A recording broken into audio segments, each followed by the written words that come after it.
Hi అండి, అందరికీ నమస్కారం. నేను మీ వేణుగోపాల్ రెడ్డి ఫ్రమ్ జోష్ ఇన్నోవేషన్స్ ప్రైవేట్ లిమిటెడ్. జోష్ institute of foreign languages 89 career guidance సంయుక్తంగా విద్యార్థుల కోసం ఉన్నటువంటి అనేక వీడియోస్ రూపొందిస్తున్నాం.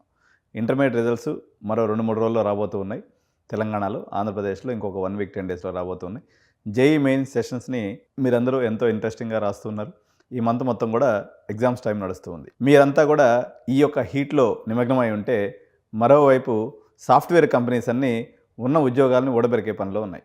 సిఎస్సి ఏఎంఎల్ చదువుదాం, సిఎస్సి కోర్సుని డొనేషన్ కూడా చదివేద్దాం, మన ఉద్యోగం పట్టేద్దాం అని మీ పిల్లలందరూ కూడా ఈరోజు భగీరథ ప్రయత్నాన్ని చేస్తూ ఉన్నారు. చాలా యజ్ఞంలాగా కష్టపడి పనిచేసుకుంటూ ఉన్నారు వాళ్ళ యొక్క ఎగ్జామ్స్ కోసం.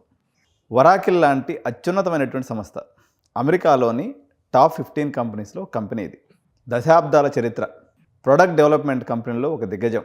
అలాంటి company all of A sudden వాళ్ళకున్న 1,30,000 మంది వర్క్ ఫోర్స్లో 30,000 మందిని 31వ తారీఖు అయిపోయిన తర్వాత 1వ తారీఖు పొద్దున్నే 6 గంటలకి యు ఆర్ టెర్మినేటెడ్ అని ఒక సింగిల్ మెయిల్ తోటే 30,000 మందిని తొలగించింది. ఈ 30,000 మందిలో దురదృష్టవశాత్తు 12,000 మంది ఇండియన్స్. ఈ 12,000 మందిలో మీ అందరికీ తెలిసిందే, majority of the people Telugu వాళ్ళే.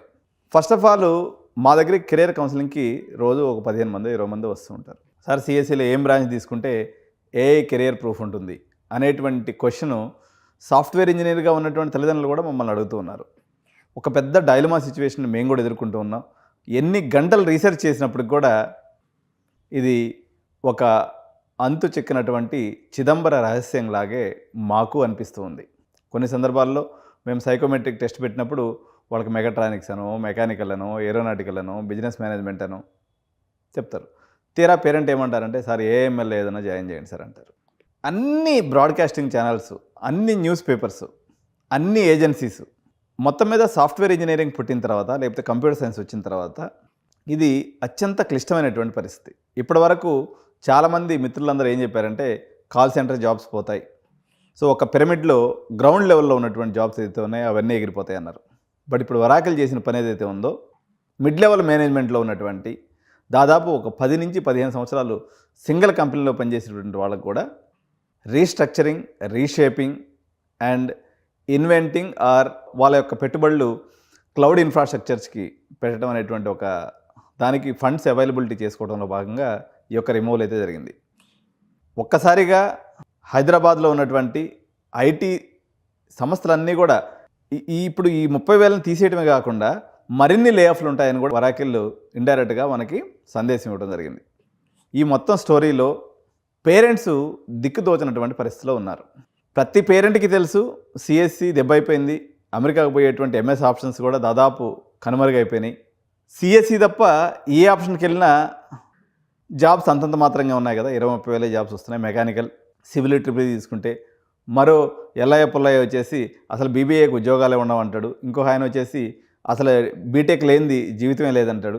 ఈ కన్ఫ్యూజన్ ఏంటి అనేది మాత్రం బాగా ఎడ్యుకేటెడ్ పేరెంట్స్లో ఈ యొక్క తర్జన భర్జన వాళ్ళ వాకింగ్ టైంలో, వాళ్ళ ఫ్రెండ్స్తో కలుసుకున్న టైంలో పెద్ద ఎత్తున జరుగుతూ ఉంది. అయితే ప్రతి మెడిసిన్ అందరికీ పనిచేయదన్నట్టుగా మేమైతే స్టూడెంట్ యొక్క ఎబిలిటీని బేస్ చేసుకొని రకరకాల పారామీటర్స్ని పరిగణలోకి తీసుకొని వీలైనంత బెటర్గా ఈ యొక్క సునామీ లాంటి రాబోయేటువంటి ఉద్యోగ మార్కెట్లో తను నిలదొక్కునే రకంగా మేము గైడెన్స్ ఇచ్చే ప్రయత్నం ఛాయశక్తిలా చేస్తూ ఉన్నాం. అయితే ఈ ఒక్కసారి వరాకిల్ పెయిన్ మాత్రం వాళ్ళ పర్స్పెక్టివ్లో బ్రాడ్కాస్టింగ్ ఛానల్స్ వాళ్ళు చెప్పారు కానీ, బట్ మనకి పేరెంట్స్, విద్యార్థులే మా సబ్స్క్రైబర్స్, మా వ్యూయర్స్ కాబట్టి వీళ్ళకి అనుగుణంగా ఏం జరిగింది, ఏం చేస్తే మనం బాగుంటుంది అనేది ఒకసారి మనం చూద్దాం. So the untold truth behind the వరాకిల్ lay off. అసలు నిజం ఏంటి? 30,000 how to save your IT and future. దయచేసి భయపడకండి, ముందైతే నిజాలు తెలుసుకుందాం మనం. సో ఐటీ అనేది చనిపోలేదండి, ఇది మారుతూ ఉంది. 12,000 ఇండియన్ జాబ్స్ ఇంపాక్ట్ అయినాయి. 6 గంటలకైతే వాళ్ళకి మీ ఉద్యోగం ఊడిపోయింది అనేటువంటి మెసేజ్ అయితే వచ్చింది. 156 బిలియన్ల షిఫ్ట్ నష్టాల వల్ల కాదు, ఈ 3 కారణాల వల్ల వాళ్ళకైతే ఏ ఇన్ఫ్రాస్ట్రక్చర్ వాళ్ళు మీద పెట్టుబడి పెడుతున్నారు, అదేవిధంగా ఏ ఆటోమేషన్ మీద పెట్టుబడి పెడుతున్నారు, అదేవిధంగా వాళ్ళ క్లౌడ్ ఇన్ఫ్రాస్ట్రక్చర్ని కూడా వాళ్ళు డెవలప్ చేసుకుంటూ ఉన్నారు. బడ్జెట్ని ఆర్టిఫిషియల్ ఇంటెలిజెన్స్ వైపు మళ్లించడం వల్ల ఈ ఉద్యోగాల లే ఆఫ్ అనేది జరిగిందనమాట. సో ఇప్పుడు reason number 1, firing humans to fund machines. కొత్త మిషన్స్ కొనాలి అంటే కొత్త రోబోటిక్ ఇన్ఫ్రాస్ట్రక్చర్ని తెచ్చుకోవాలన్నట్లయితే ఉన్నటువంటి మనుషుల్ని, వృధాగా ఉన్నటువంటి మనుషుల్ని తీసేయాల్సినటువంటి అవసరం ఉంది. కాబట్టి competing with AWS and Azure requires massive capital. Cash flow అనేది సేవ్ అవుతుంది. ఈ 30,000 మందిని తీసేయడం ద్వారానే కంపెనీ ఆలోచించింది. వాళ్ళకు కూడా సస్టైనబిలిటీ ఇష్యూ వస్తుంది. ఇక అనవసరంగా రిపీటెడ్ టాస్క్ చేసేటువంటి మనుషులను పెట్టుకోవడం ద్వారా వాళ్ళ యొక్క ప్రొడక్టివిటీ పడిపోతుంది. కాబట్టి ఎవరైతే అప్స్కిల్లింగ్ చేసుకోకుండా, ఎవరైతే రిపీటెడ్ టాస్క్ చేస్తూ, ఎవరైతే సెడెంటరీ లైఫ్లో మనకి ఇంకేముందిలే 10 ఏళ్ళు అయిపోయింది కదా, ఇంక మన ఉద్యోగానికి వచ్చిన బాధ లేదనుకున్నటువంటి ప్రతి ఎంప్లాయీ మీద ఈ యొక్క వెయిట్ అయితే పట్టడం జరిగింది. సో సెకండ్ ఎఫెక్ట్ వచ్చేసి ఆటోమేషన్ ఎఫెక్ట్ అండి. ఎలిమినేషన్ ఆఫ్ బేసిక్ కోడింగ్ చేసేటువంటి వాళ్ళందరినీ తీశారు, మాన్యువల్ టెస్టింగ్ చేసేటువంటి వాళ్ళందరినీ తీశారు, రొటీన్ సపోర్ట్ ఇచ్చేటువంటి వాళ్ళందరినీ కూడా తీసేశారు. ఎందుకంటే మనకి పిరమిడ్లో టాప్ లేయర్లో ఉండేది కొద్దిమంది, బేస్ లేయర్లోనే ఎక్కువ మంది ఉంటారు. కాబట్టి ఈ ఇంపాక్ట్ అనేది పెద్దగా కనిపిస్తూ ఉంది. సో వీళ్ళు కూడా అవుట్డేటెడ్ స్కిల్స్ వర్సెస్ క్లౌడ్, ఇది కేవలం కంపెనీ యొక్క క్రైసిస్ కాదండి, ఒక స్కిల్ క్రైసిస్. పాత టెక్నాలజీస్ మీద పనిచేస్తున్నటువంటి వారందరినీ కూడా నిర్దాక్షిణంగా తీసేస్తున్నారు. అంటే మీకు పాత సిలబస్లు చెప్పేటువంటి అవుట్డేటెడ్ మేనేజ్మెంట్ ఉన్నటువంటి కాలేజెస్ని కూడా మీరు కూడా రిజెక్ట్ చేయకపోతే, ప్రోయాక్టివ్గా ఉండి కాలేజ్ చైర్మన్స్ యంగ్ జనరేషన్ వాళ్ళు ఉండి వాళ్ళు చేసుకున్నట్లయితే మీకు వాళ్ళతో కొంతవరకు బెనిఫిట్ ఉంటుంది తప్ప, ఆర్థోడాక్స్ సిస్టమ్స్లో ఉండి మీరు అప్డేట్ కాకపోతే మాత్రం ఈరోజు ఆన్లైన్లో కోర్సెరాలో కానీ, ఉడామీలో కానీ, లేకపోతే ఐఐటీస్ ఆన్లైన్ కోచింగ్ ఇస్తూ మిమ్మల్ని అప్డేట్ చేసే ప్రయత్నం చేస్తున్నాయి. మీరు అందిపుచ్చుకోవాలి. నాకు గోకరాజులో చేరేశాను, నేను 15 లక్షలు డొనేషన్ కట్టేశాను, ఇక నా జీవితానికి తిరగలేదనుకుంటే మాత్రం మీరు కూడా రేపు పొద్దున ఒకవేళ పొరపాటున గోకరాజులో వచ్చి మీకు ప్లేస్మెంట్ వచ్చినా మీకు పింక్ స్లిప్ రాదనే గ్యారంటీ లేదు, మీ టెర్మినేషన్ మెయిల్ రాదనేటువంటి గ్యారంటీ లేదు. So this is not the time for enjoyment. BTech చేరబోయేటువంటి పిల్లలందరూ కూడా ఇది వాళ్ళకి ఒక అగ్ని పరీక్ష లాంటిది. వాళ్ళు చాలా జాగరూకతతో ప్రొఫైల్ బిల్డ్ చేసుకొని సబ్జెక్ట్ మీద కమాండ్ నేర్చుకొని చేసుకోవాల్సినటువంటి అవసరం ఉంది. సరే మరి ఏం నేర్చుకోవాలి అంటే, ఏది ఇచ్చినా సరే నేర్చుకునేటట్టు ఉండాలి. నేర్చుకోవాలి, అప్పుడే మీరు సక్సెస్ అవుతారు తప్ప ఫలాంది నేర్చుకుంటే సక్సెస్ అవుతుందని ఇతమిద్దంగా చెప్పే పరిస్థితి లేదు. ఏఐ కూడా చాలా వేగవంతంగా మార్పులు చెందుతూ ఉంది. Total shift to Oracle cloud infrastructure, legacy tech skills are completely obsolete. So దీనివల్ల ఇంకా కొన్ని ఇప్పుడు పరిస్థితి, యువర్ రోల్ ఈజ్ ఎలిమినేటెడ్ అని పొద్దున్నే 6 AM మెసేజ్ వచ్చింది. నిన్నటిదాకా లావిష్ లైఫ్ స్టైలు, నేను టాప్ పెర్ఫార్మర్ని కదా, నేను బాగా ఉద్యోగం చేస్తున్నాను కదా, నా బాస్తో మంచిగా ఉంటున్నాను కదా, నాకెందుకు ఇలా జరిగిందని అతను నిట్టూరుస్తున్నటువంటి పరిస్థితి అయితే ఉంది. So the EMI trap, when the salary ఆగిపోతే మీకు ఇంటి ఈఎంఐ 1 లక్ష రూపాయలు ఉంటుంది, కారు ఈఎంఐ 40,000 ఉంటుంది, పిల్లల స్కూల్ ఫీజులు ఉంటాయి. ఇవన్నీ కూడా ఇబ్బందుల్లో పడిపోయి ఒక్కసారి ఈ 12,000 కుటుంబాలు పట్టు మన భారతీయులు ఎవరైతే ఉన్నారో వాళ్ళ కుటుంబాలు అయితే ఈరోజు ఒక నిర్ఘాంతమైనటువంటి పరిస్థితిలో ఉన్నాయి. ఈ ఫైనాన్షియల్ స్ట్రెస్ అనేది మాటలతో చెప్పుకోలేనిది, చాలా బాధాకరంగా ఉంటుంది. సో మీరు ప్రాపర్ ప్లాన్ చేయకపోతే మీ పిల్లల భవిష్యత్తు కూడా ఇట్లాగే ఇబ్బంది పడేటువంటి అవకాశం ఉంది. కాబట్టి సరైనటువంటి దిశానిర్దేశం, సరైనటువంటి కాలేజీ, ఒక మోస పద్ధతిలో గొర్రెదాటు కింద పోయేసి అందరూ ఒకే దాంట్లో పోయి బాధపడకుండా మీకు పిల్లవాడి స్కిల్ ఎందులో ఉందో దాన్ని చూసి మనం చేసుకోవాల్సి ఉంది. 10 ఏళ్ల క్రితం నాటి పాత మైండ్ సెట్ నుంచి మారాలి. బేసిక్ ఇంజనీరింగ్ డిగ్రీ ఒకటే లైఫ్లో సెక్యూరిటీ అనేది ఇంక మాత్రం లేదు. So the false promise, education versus reality. ఒక పక్క జేఈ ఎగ్జామ్ టెన్షన్ ఉంటే మరో పక్క ఏఐ సునామీ అనేది మాత్రం తీవ్ర రూపంలో వచ్చేస్తుంది. Proactive survival. సో ఏదైనా ఒక ఉపద్రవం రాకముందు మనం ఏం చేయాలి? వాన రాకముందే ఆనకట్ట కట్టుకోవాలి, దీపం ఉండగానే ఇల్లు చక్కబెట్టుకోవాలి. క్రైసిస్ వచ్చి జాబ్స్ పోయాక ఏడవటం కన్నా చేతులు కాలేక ఆకలి పట్టుకున్నట్టు ఈ రోజు నుంచే జాగ్రత్తగా ఉండి, యాక్టివ్గా ఉండి, సరైనటువంటి కెరీర్ గైడెన్స్ తీసుకొని సరిగ్గా మీరు కానీ లైఫ్ని ప్లాన్ చేసుకున్నట్లయితే మీకు మంచిగా ఉంటుంది.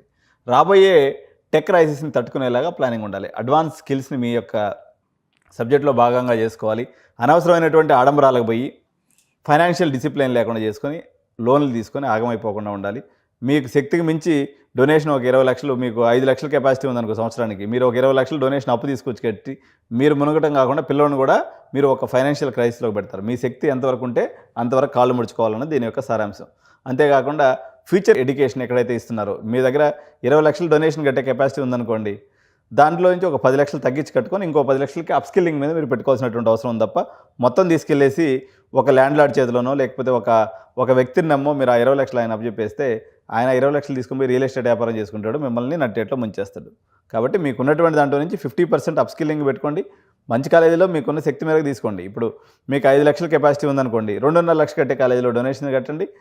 మిగిలిన 2.5 లక్షలతో మీరు అప్స్కిల్లింగ్కి పెట్టుకోండి. మీకు 50 లక్షలు కట్టే కెపాసిటీ ఉందనుకోండి, 25 లక్షలు కాలేజీకి పెట్టుకోండి, ఒక 25 లక్షలు అప్స్కిల్లింగ్ పెట్టుకోండి. అప్స్కిల్లింగ్ అనేది చాలా చాలా ఇంపార్టెంట్. లేదా ఒక ఐఐటి మెంటర్ని దగ్గర పెట్టుకొని, లేదా ఐఐటీస్ మెంటర్షిప్ కూడా ఇస్తున్నాయి ఇప్పుడు. అటువంటి దాన్ని ఏదైనా తీసుకొని మీరు చేసుకోవాలి తప్ప మీ కెరియర్ని లే ఆఫ్ ప్రూఫ్గా ఎలా మార్చుకోవాలనేది ఎడ్యునైన్కి 20 ఏళ్ల అనుభవం ఉందన్నమాట.